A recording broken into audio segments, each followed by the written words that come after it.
నమస్తే అండి. ఎలా ఉన్నారండి? అంతా బాగున్నారా? నేను కూడా బాగున్నానండి. ఈరోజైతే మీకు అపరాలు చూపిస్తున్నాను అనుకుంటున్నారు. అపరాలంటే అపరాలే కాదండి, అన్నీ కాదండి, కొన్నేనండి.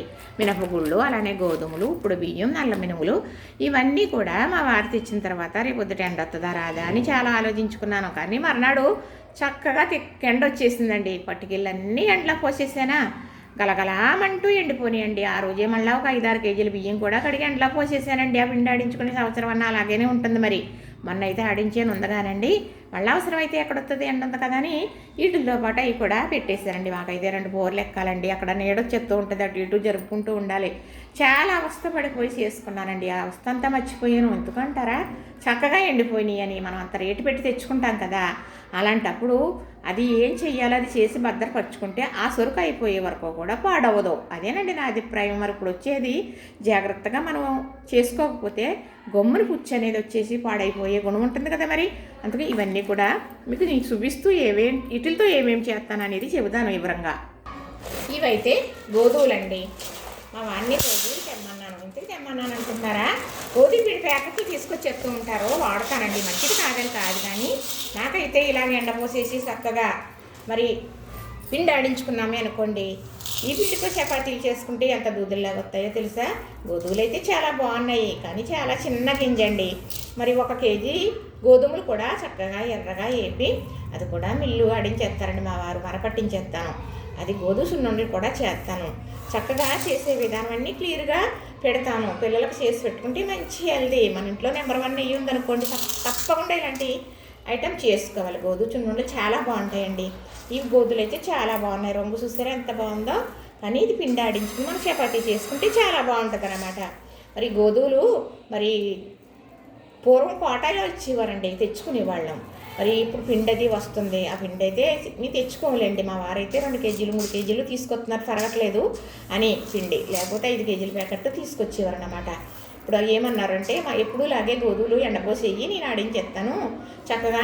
నేను మరి సోళ్ళు ఉంటాయి కదండి, రాగులు, అవి కూడా తెచ్చి ఎండపోసేసి పిండి ఆడింతానండి. ఎప్పుడు కూడా అవి కూడా పిండి ఆడిస్తానన్నమాట చక్కగా. ఆ పిండి మనం సోడిజావ కాసుకున్నా, మరి అలానే రాగి ముద్ద కూడా నేను చేస్తూ ఉంటానండి. ఎలా ఉంటుంది అంటే మేకల్లాగా ఉంటుంది అన్నమాట. చక్కగా మనం ఆడించుకుంటే అలా ఉంటుందని నా అభిప్రాయం. బాగోదు, కొన్నది బాగోదని చెప్పను కానండి. అయితే ఈ గోధుమల గురించి మరి 10th క్లాస్లో ఉండగా మా చిన్న పాప మరి వాళ్ళ మాస్టర్ చెప్పారని సారో కథ చెప్పిందనమాట. మరి మనకు ఇప్పుడు ఎంత ఉంది, అంత గింజ ఉందటండి. మరి గవ్వలాగే ఉంటుంది కదా ఇది, ఇంత గింజ ఉందట. ఒక పక్షి పొలంలోని ఒక కన్నం ఉంటే కన్నం దగ్గర పక్షి పొడుస్తుందట. ఇంతన్న గింజనే పొడుస్తుంటే ఒక అతను చూసి ఏంటిది ఇలాగా పక్షి పొడుతుందని చూసేటప్పటికి అర్థం అవ్వలేదట. ఆ ఊరు పెద్ద మనిషి దగ్గరికి తీసుకొచ్చాడంట. తీసుకొస్తే ఇది ఏంటో చెప్పండి బాబయ్య అని అడిగాడంట. అని అడిగితే ఏమోరా ఇది అర్థం అవ్వట్లేదు అని, ఇతను ఇలాంటి కొన్ని చెప్పగలుగుతాడు ఈ ఊళ్ళో ఒక అతను ఉన్నాడని పిలిపించారంట. అతనంట పాక్కుంటూ నడవలేక దేక్కుంటూ వచ్చాడంట. వచ్చి ఇలాగా గింజని పట్టుకుని చూసి ఇది ఏమీ నాకు అర్థం అవ్వట్లేదండి, మరి మా నాన్న ఉన్నాడండి చెబుతాడు అన్నాడంట. అప్పుడు వాళ్ళ నాన్న కూడా పిలిపించారంట. వాళ్ళ నాన్న కూడా చూసి, వాళ్ళ నాన్న ఎలా వచ్చాడు అనుకుంటున్నారు, ఒంగుని కర్ర వేసుకుని నడవలేక వచ్చాడంట. వచ్చి చూసి ఇది నాకు తెలియటం లేదు, మా నాన్న ఉన్నాడండి, మా నాన్న అడుగుదాము, మా నాన్న పిలిపించండి అన్నాడంట. వాళ్ళ నాన్నంట పొడుసు కుర్రోళ్ళలాగా నడుచుకుంటూ కింగిలాగా వచ్చేసాడంట.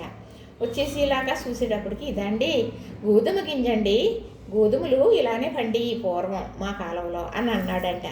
అనేటప్పటికీ అప్పుడు అర్థమైందంట. చూసారా ఇంత గింజ అయిపోయింది. ఇప్పుడు దీని జీవం ఇంత కాడకు వచ్చేసిందా, ఇది వడ్ల గింజ అంత ఉందండి ఈ గోధుమ గింజ.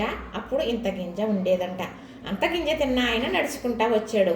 అతను కొడుకును పుట్టిన ఆయన కర్ర వేసుకుని నడుచుకుంటూ వచ్చాడు. ఆ తర్వాత పుట్టినోడు దేక్కుంటా వచ్చాడు. అంటే సారం అంత తగ్గిపోయింది అనుకోవాలా మనం?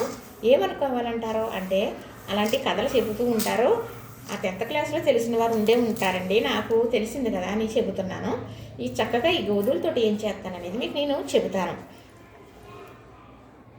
ఇప్పుడైతే ఈ మినపగుళ్ళు అండి. ఈ మినపగుళ్ళు కూడా చక్కగా ఎండలో పోసేసాను. గోధుమలు కానీ ఇలా మినువులు కానీ చక్కగా ఎండలో పోసేసాను. ఇవైతే 2 కేజీలు రప్పించాను. ఎప్పుడు మినపగుళ్ళు కానీ ఇలా అదే సాయి మినపగుళ్ళు కానీ సాయి మినపప్పు కానీ ఇప్పుడు వాడనండి నేను. పొట్టు మినపప్పు నానబెట్టుకోవటం, టిఫిన్ కావాలన్నా చేసుకోవటం. మనకు చున్నుండలు చేసుకోవాలంటే నల్ల మినుగులు తెచ్చుకోవటం, నల్ల మినుగులు వేపుకోవటం, మినుగులతో చున్నుండలు చేసుకోవటమే తప్ప ఇలా కనీసం ఈ గుళ్ళతో కూడా నేను చేయను. మా వదిన అయితే చెప్పారు గుళ్ళు కూడా వేపేసి చేయొచ్చన్నా చున్నుండలో అని చెప్పారని నేను మనసారి అలా చేశాను. బాగున్నాయి లేండి, బాగోకుండా లేదు, కానీ నాకు అలవాటు అయితే నల్ల మినుగులు వేపే చేయడం అనేది నాకు తెలుసు అనుకోండి. ఇవి ఎందుకు రప్పించాను అంటే చక్కగా ఇది పిండి ఆడిస్తానండి. ఆడించి ఇది ఇడ్లీ రెడీమేడ్గా పిండి కలుపుకొని వేసుకోవడానికి ఇడ్లీకి తడుపుకుంటానయ్యే. మళ్ళా మరి ఇంకొక రకంగా చేయడానికి 2 కేజీల పిండి ఆడిస్తాను. అది చేసే విధానం మీకు నేను చెబుతాను. ఎవరికి కావాలంటే వాళ్ళు ఈజీగా కావాలంటే అర్జెంటుగా టిఫిన్ చేసుకోవాలంటే ఇబ్బంది లేకుండా ఇలా తయారు చేసి పెట్టుకునే వాళ్ళకి ఉపకారం అవుతుందని చెబుతున్నాను. ఇవి కూడా చక్కగా ఎండలో పోసేసానండి. మరి ఏపలేదు, అంతేగాని అంతకన్నా కరకర ఎండిపోయి ఎండంత బాగా సహకరించిందండి నాకు. ఇవైతే నల్ల మినువులండి.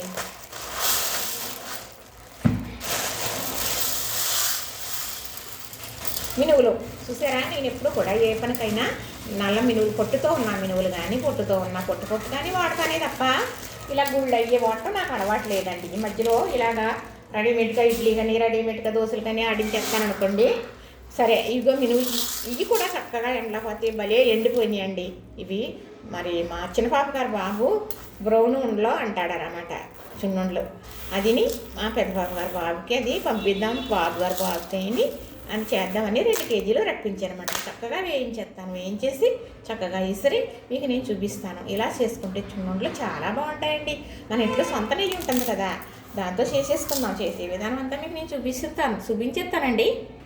ఏంటి అనుకుంటున్నారా, ఇప్పుడు బియ్యం బాయిల్ అవిన బియ్యం అండి, బాయిలేరు బియ్యం అంటారనమాట. అంటే ధాన్యం పోసేస్తే అందులోనే నానిపోయి, అందులోనే ఉడికిపోయి, అందులోనే ఎండిపోయి, అందులోనే బియ్యం తయారైపోయి ఇప్పుడు బియ్యం వచ్చేస్తాయంటండి.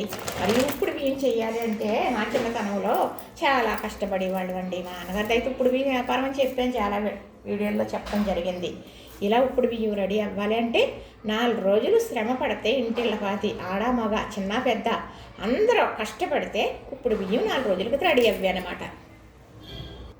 అంత కష్టపడి ఈ ఉప్పుడు బియ్యం అనేది తయారు చేసి ఇవ్వరాయి మట్టుకెళ్ళి మా నాన్నగారు అమ్మేవారు అనమాట. ఒక వర్గం వారు ఆ ఉప్పుడు బియ్యం తింటారనమాట అండి. ఈ ఉప్పుడు బియ్యం తిన్నవాళ్ళు ఎంతో ఆరోగ్యంగా ఉన్నారండి. ఈ సొత్తే మీకు అర్థం అవుతుంది. వీటితో లడ్డు కూడా చేసుకోవచ్చు వేయించుకుని. మరి ఇవి కూడా నేను నూకాడిస్తాను, అలాగే లడ్డు చేయడానికి కూడా వేపుతాను. ఆ విధానం అంతా మళ్ళీ మీకు నేను చూపిస్తాను.